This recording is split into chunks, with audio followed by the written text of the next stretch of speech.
Hey guys, I'm Stephanie Pham, originally from Philadelphia. My background in martial arts is pretty much Taekwondo, everything Taekwondo.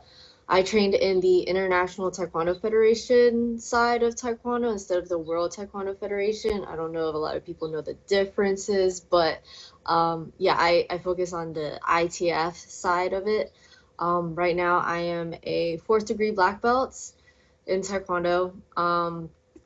And I started when I was, oh my God, I think it was like 7 or something. I don't know. It's been a very, very long time. But I started when I was really young and I did not want to do it. I will tell you guys that much. I was a young kid, kind of a princess, honestly. And my dad, I don't know, I guess just really fortunate that this Taekwondo instructor was going around like schools and just handing out pamphlets. And we were just one of those schools that he kind of came to. And we went to go see the class. And I was like, oh my gosh, this is terrifying because there's people beating each other up. And I was like, this is so messed up. And I'm a kid and I was like, I don't want to hurt anyone. But then, so when I got started, cried on my first day. But then after like a couple classes, I actually like started loving it and then became obsessed with it. And yeah, it's been a crazy, crazy road. Okay, so you also model, act, and produce. Yes. It's kind of funny how it changed. Like when I was younger, I was pretty much a princess as a kid. Like I just was very particular. But when I started martial arts, I started becoming more of like a tomboyish, like kind of girl. Even though I looked very girly though, because of like I guess my body type.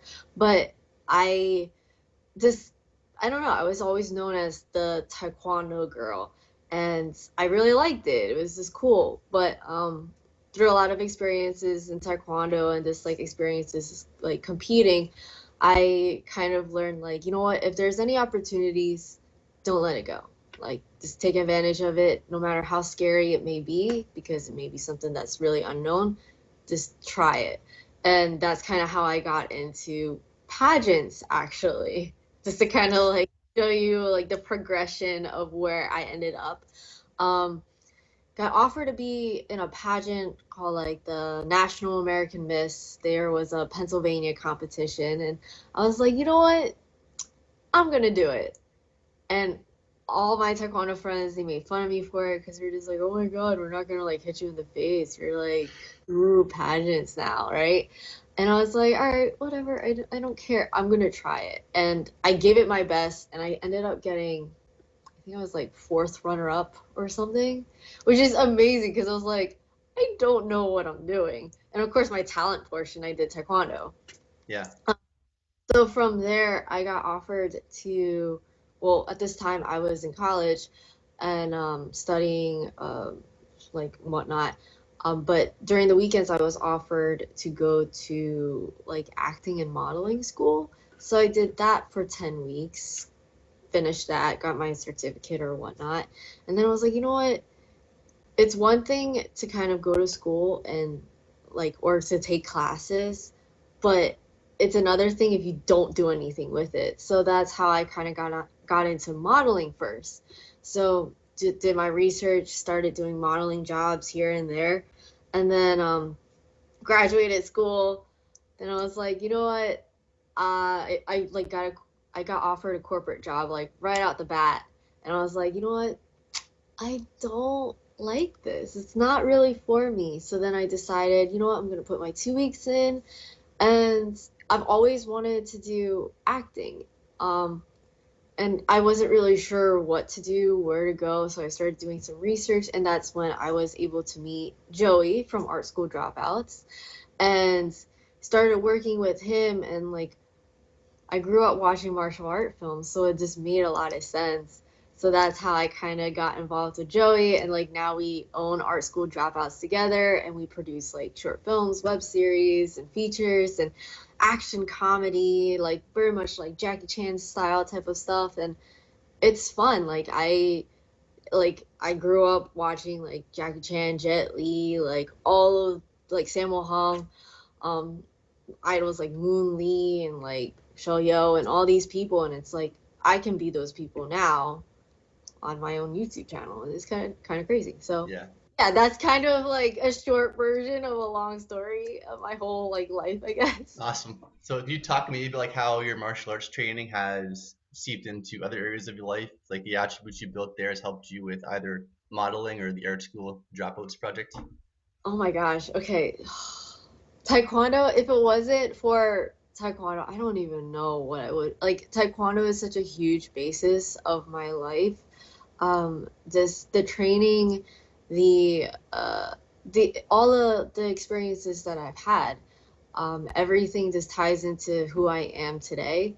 I mean, I wouldn't be as headstrong, driven, and like just very, I guess, dedicated to things that I do now if it wasn't for that foundation. Because I feel like martial arts, it's one thing to just kind of get a black belt, but to kind of keep continuing there, it's like their students, they're just like, oh my God, it's the same stuff over and over. But that's not the case. There's always something to improve, there's always something to do.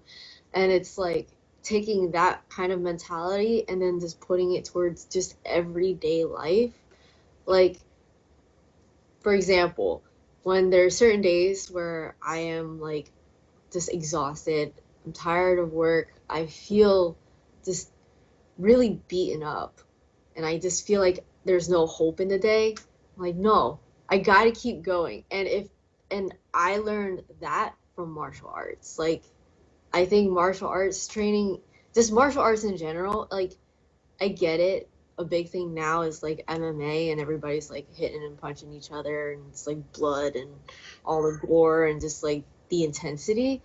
But I feel like people miss the fact that martial arts, there's the art part of martial arts, and it's like everything besides the physical part. It's like the values, the friendships, the things that you learn along the way that you can apply to your everyday life. So I think everything that I do, there's some sort of like, I guess, impact that Taekwondo has had on me. Yeah, for sure. I think for me personally as well, one of the biggest things with martial arts is like the friends you build in the community. Like martial arts is some of the most like amazing people that you'll meet. Yeah, exactly. Like it's family, and I feel like being a martial artist and when you meet other martial artists, there's that automatic like connection. Whereas Yeah. it's like, oh, you're a martial artist too, that's great. And there's already that like level of respect. And it's so much easier. Like I don't feel I don't know, it's just a lot easier to make friends with those people. And I'm so sorry, my dog is Yeah, like that's okay. he's No worries. coughing. Lucky, stop Taekwondo dog. it. Okay. No, I mean, he does kind of kick me away, but like, he's What more kind of of? a leafy, pudgy, like Pomeranian that's just really furry. No, he sounds good. Yeah, he's an old man. Yeah, he's getting old. Yeah, he's like 14. Oh wow, yeah, that's old. Um, so yeah, so do you feel like you faced any challenges specifically as a woman throughout your martial arts career that you had to overcome? Um, I honestly, I think the biggest challenge, it's so strange. I mean, it's 2020 now. It's like women, men, anybody can do anything as well as the other.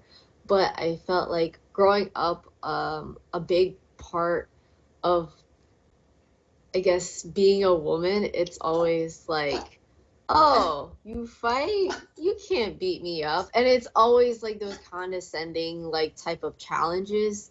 And once you kind of get past that, it's like, all right, it's whatever. People are just trying to prove a point or just trying to fulfill their own ego or pride. But it's like there's no real physical boundaries, especially with martial arts. I feel like there like you can do something as good as anyone else. You just have to train and work hard. And I mean, if you love it, then you're just more passionate about it and you can just put your all into it. Like, even though I had trained so much, I'm not the best fighter.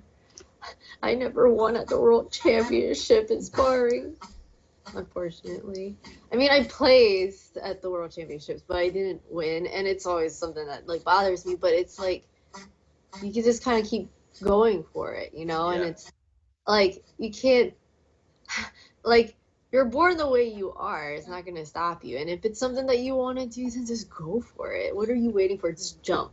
Yeah. Like you can't like no one else can really say what you can and cannot do with your life. It's your life at the end of the day. So if training martial arts is what you want to do, then do it. And being a woman in martial arts, like downside is guys or just people like to challenge you or they like to sexualize you because of the fact that you do martial arts and it just looks nice. I Yeah. mean, I try my best. Like, I don't, at least for our YouTube channel, like our school dropouts, we make it a huge thing where we don't want to sexualize the female martial arts performers because the beauty is actually in the art, not in the actual like, oh my gosh, like she's got like really nice legs or a butt or whatnot. And even in my photos of like modeling, it's modeling, but when it's photos of my martial arts, I like to be in a gi, I like to be in sweatpants, something comfortable. I don't like to wear leggings too much when I'm doing like kicks for photos because it's like I can tell the type of audience that it's going to attract, and that's not the type of audience that I want. Yeah. It's the people that actually want to see the art form rather than the physical form. That's where my modeling photos are. But leave my martial arts to just martial arts. Yeah. So do you have any aspirations now of competing again, or is that kind of behind you? Oh man, I it's always something that I like toss up like a lot just because I miss it.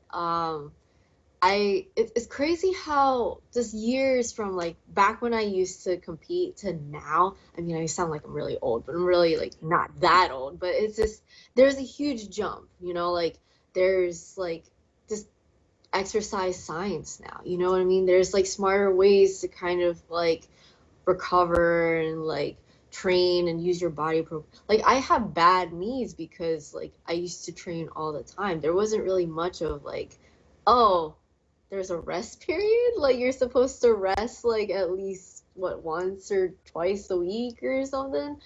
I didn't know. I trained constantly because I thought the harder you trained the better you got. um but i I would like to get back into competing.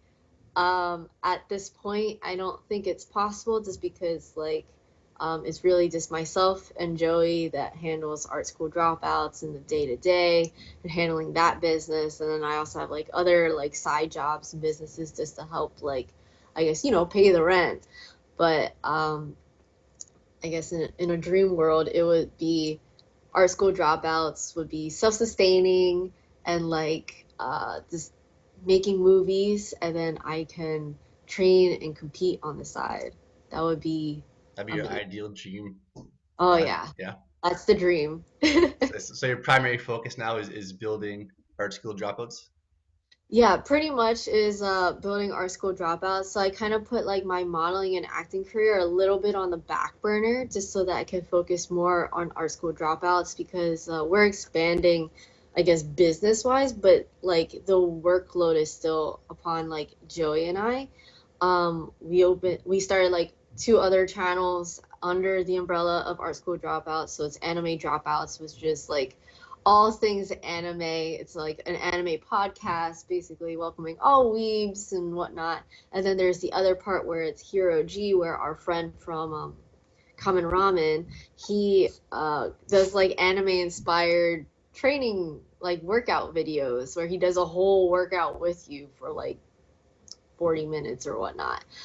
So that's that other thing. But I love producing. I love making films and projects because, I mean, I see people making content on TikTok and that's cool and everything. But I think the content that we make may have like a little bit more sustainability. And plus, you don't see it anymore. Like now you see the dark and gritty um like action films where it's just like all of blood and like it's just intense and 50 million cuts for like one punch, but you don't see the actual art form. Whereas like growing up, I watched those martial arts movie and I'm like, wow, that looks cool, that looks fun, I want to learn it. And that's something that we strive to do, is to inspire other people to take martial arts, not just to be physical and like be able to beat someone up, but for the art form of it. Yeah, And for I, sure. like that to me is like way more impactful. And I think that that is us leaving our mark on the world, just bringing back something from like the past, like the 70s and 80s Hong Kong action, and then modernizing it to today and hopefully inspiring other kids and people to take up martial arts. Yeah, no, that's awesome. And I'll link the Art School Dropouts channel in the description and in the link in the bio Great. on Instagram. Is there anywhere else that people can find your work or any other site that you want to shout out? I mean, my own Instagram, SFAMITKD. I mean, I guess you could just spell that out. Art school dropouts, anime dropouts, Hero G, and then like, if you guys follow us on our Facebook page of Art School Dropouts, you guys could see like a lot of the people and friends that like we share on there. Cause I mean, we wouldn't be where we are if it wasn't for the people supporting us. So we like to kind of like shout out all the people that we work with, and it's like, hey, this is the cool stuff that they're doing. You know, it's just to kind of give back, because I feel like today everybody's very self-focused of like, hey, look at me, look at me, look at me. But I'm like, look at us. Yeah. But I mean, yeah, so yeah, art school dropouts. We also have a Patreon page. Basically everything art school dropouts we kind of have. All right. Except Twitter. We have Twitter. We don't really use it though. No, no TikTok either. No, I don't really understand it. And I think because all of my focus is like in producing content on a weekly basis, that I can't like microscopically go down to like TikTok and produce stuff like every day. So Yeah. it's just a lot easier just sticking with YouTube. Of Yeah. Awesome. Well, thank you so much for sharing your story, and I course, of will course. link all of your stuff in the description. Thank you so much for having me. Well, thank you.